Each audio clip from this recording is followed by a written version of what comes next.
Your legacy is going to be defined not by how you win, but for everyone but one, it will be defined by how you lose. You're a message carrier.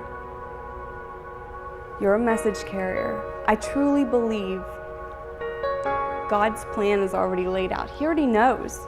He already knows, so just relax and have a good time.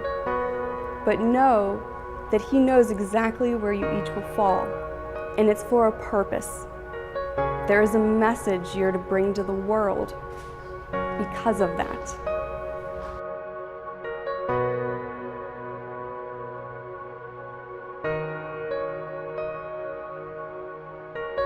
It's so true. It's so true.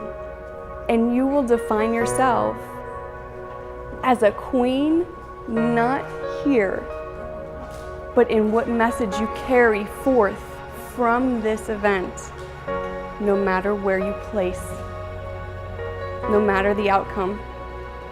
The people who I remember from my year last year were the ones who walked up to me with such grace, even though I knew inside they were devastated.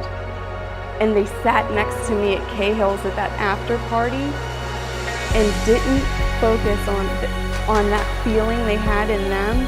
They let it go. They gave it to God. And they sat there and supported me.